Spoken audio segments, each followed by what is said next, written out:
నీకు wrong information వచ్చినట్టు ఉంది. నేను ముంబైలో ఉన్నాను. నాకు చాలా అర్జెంట్ పని ఉంది అని దివ్యాంక ఫోన్ పెట్టేస్తుంది. దివ్యాంక ఖచ్చితంగా అబద్ధం చెప్తుంది. తను ఖచ్చితంగా సిటీలోనే ఉంది అని ధాత్రి అంటే, మరి ఎలా కనిపెట్టడం అని కేదార్ అంటాడు. ఒకవేళ బావకి ఫోన్ చేస్తే సరిపోతుంది కదా అని కేదార్ అంటే, అన్నయ్య మనసు మారే వరకు అసలు మాట్లాడాడు చెప్పడు కేదార్ అని ధాత్రి ఆలోచిస్తూ ఉంటుంది. ల్యాప్టాప్ తీసుకువచ్చి చూడమని చెప్తుంది. అప్పుడు సిగ్నల్స్ ఆధారంగా చెక్ చేసిన కేదార్, ఉప్పల్లో ఉంది ధాత్రి, దొరికిపోయింది, పద వెళ్దాం అని కేదార్ అంటాడు. లేదు కేదార్, దివ్యాంక ఇంత ప్లాన్ చేసి ఇంత తేలిగ్గా ఎలా దొరికిపోతుంది? తనతో ఫోన్ మాట్లాడిన వెంటనే వదిన ఇన్ఫ్లుయెన్స్ ఉపయోగించి తన లొకేషన్ని చేస్తామని దివ్యాంక ముందే తెలుసు. కాబట్టి ఖచ్చితంగా వేరే ఉపయోగించి ఉంటుంది. కాబట్టి ఇందాక చూపించిన లొకేషన్ రాంగ్ అయి ఉంటుంది అని ధాత్రి అంటే, మీరు సిగ్నల్స్ ఆధారంగా నన్ను కనుక్కుంటారని నాకు తెలుసు జగదాత్రి. నేనేమైనా మీ ఇంట్లో వాళ్ళలాగా కోడి బుర్ర వేసుకొని ఉన్నానని అనుకుంటున్నావా? నా లొకేషన్ జంప్ అవుతూ ఉంటుంది. మీకు రకరకాల లొకేషన్లు చూపిస్తాయి. ముందు జాగ్రత్త నేను తీసుకున్నాను కదా అని దివ్యాంక మనసులో అనుకుంటూ ఉంటుంది. అప్పుడే కేదార్ మళ్ళీ చెక్ చేసి, అవును ధాత్రి, ఇప్పుడు వేరొకే లొకేషన్ చూపిస్తోంది అంటే దివ్యాంక టెక్నిక్ ఉపయోగించింది అని అన్నమాట అని కేదార్ అంటాడు. ఇప్పుడు ఈ సిగ్నల్స్ ఆధారంగా అయితే దివ్యాంకని అసలు పట్టుకోలేము. ఇన్నేళ్ల పగ ఈ ఒక్క ప్లాన్తో తనది తీరిపోతుంది. అందుకే చాలా పకడ్బందీగా ప్లాన్ చేసుకుంది. ఇప్పుడు దివ్యాంకని పట్టుకోవాలంటే మనం కూడా ఏదో చాలా బాగా ఆలోచించి ఏదైనా ప్లాన్ చేసి పట్టుకోవాల్సిందే అని ధాత్రి అంటుంది. ధాత్రి ఒక గుడి దగ్గర కార్ని ఆపి అక్కడ వాళ్ళు ఉన్నారేమోనని లోపలికి వెళ్ళి మరీ మొత్తం వెతుకుతూ ఉంటుంది.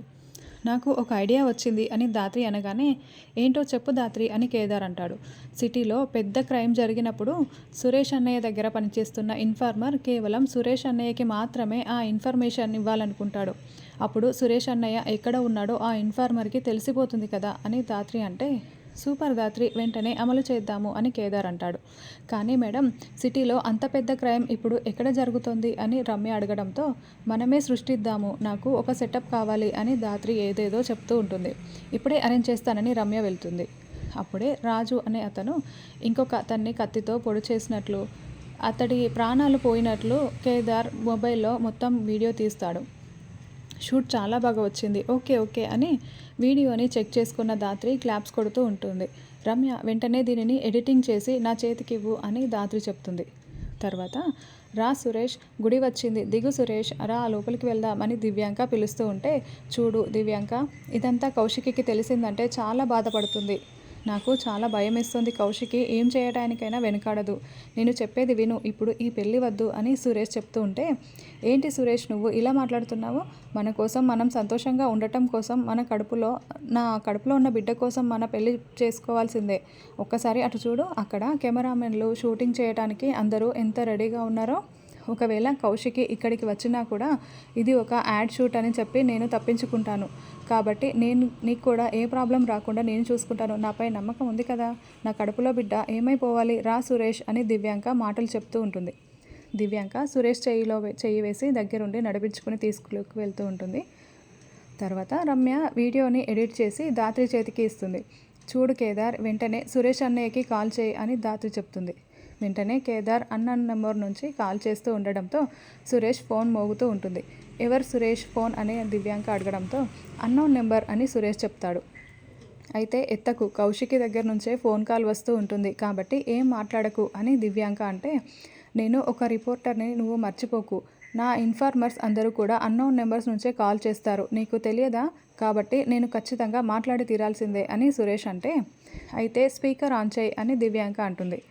సురేష్ స్పీకర్ ఆన్ చేసి, హలో ఎవరు అని అడగడంతో, నేను రాజుని మాట్లాడుతున్నాను అని కేదార్ వాయిస్ చేంజ్ చేసి మాట్లాడుతూ ఉంటాడు. రాజునా, ఎవరు అని సురేష్ అంటే, గిర్ధర్ వాళ్ళ ఫ్రెండ్ని మాట్లాడుతున్నాను అని కేదార్ చెప్తాడు.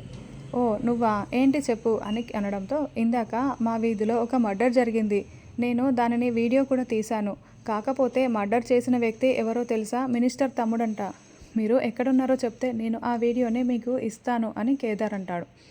నేను సిటీకి దూరంగా ఉన్నాను, నువ్వు నాకు ఆ వీడియో ఇవ్వటం అవసరం లేదు, ఛానల్ దగ్గరికి వెళ్ళి ఇచ్చేసేయి, నేను చెప్పిన చోటే ఇచ్చేసేయి అని సురేష్ చెప్తూ ఉంటే, అదేంటి సార్, మీరు జర్నలిస్ట్ అయి ఉండి అలా మాట్లాడుతున్నారు? ఎవరికి పడితే వాళ్ళకి వీడియో ఎలా ఇస్తాను? నేను నమ్మలేను సార్. గిరి కూడా మీ చేతికి మాత్రమే ఇవ్వమని చెప్పాడు అని కేదార్ అంటాడు. అయితే మేము ఎక్కడున్నామంటే అని సురేష్ చెప్తూ ఉంటే వెంటనే దివ్యాంక ఫోన్ తీసుకొని ఏం అవసరం లేదు, నువ్వు ముందు ఛానల్ దగ్గరికి ఇచ్చేసేయ్ అంతేనని దివ్యాంక అంటుంది.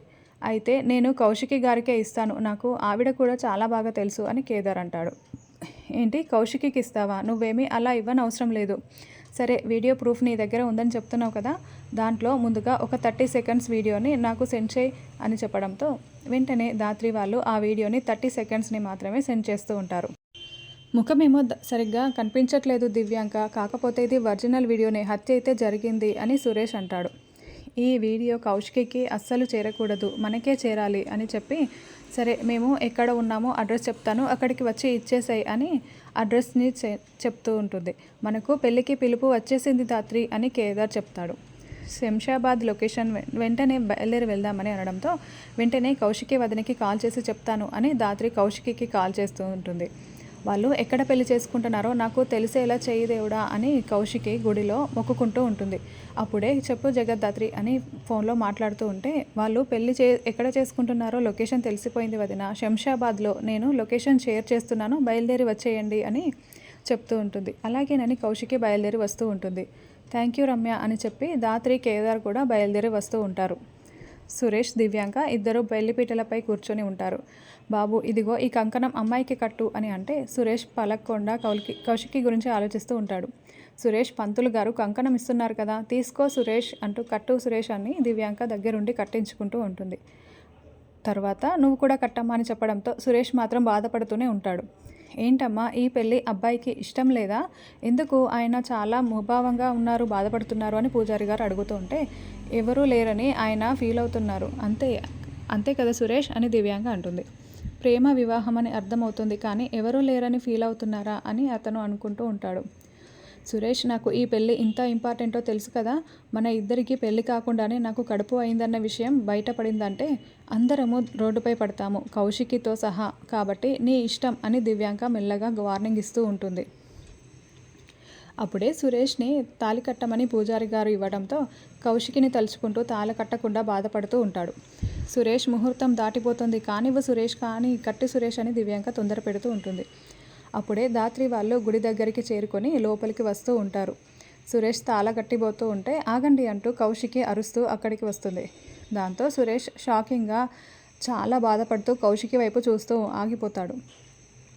నువ్వేం చేస్తున్నావో నీకేమైనా అర్థమవుతుందా సురేష్ అని కౌశికే ప్రశ్నిస్తూ ఉంటే, మేమిద్దరము ప్రేమించుకున్నాము, పెళ్లి చేసుకుంటున్నాము, మేము పెళ్లి చేసుకుంటుంటే మధ్యలో నీ బాధ ఏంటి కౌశికి, నువ్వెందుకు మాటి మాటికి ఇలా అడ్డుకుంటున్నావు, సురేష్ కూడా నీపై ప్రేమ లేదు పొమ్మని చెప్పేశాడు కదా, మళ్ళీ మళ్ళీ మా జీవితాల్లోకి వచ్చి నువ్వెందుకు ఇలా ఇబ్బంది పెడుతున్నావు అని దివ్యాంక అంటుంది.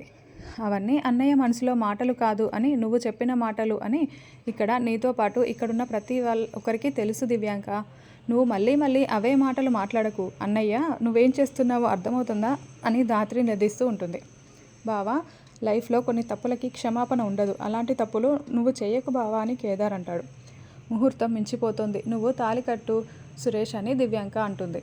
అన్నయ్య, నువ్వు అసలు దివ్యాంక మాటలు పట్టించుకోవాల్సిన అవసరం లేదు, వినాల్సిన అవసరం అంతకన్నా లేదు అని దాత్రి కేదార్ ఎంత చెప్తున్నా కూడా సురేష్ అస్సలు వినడు.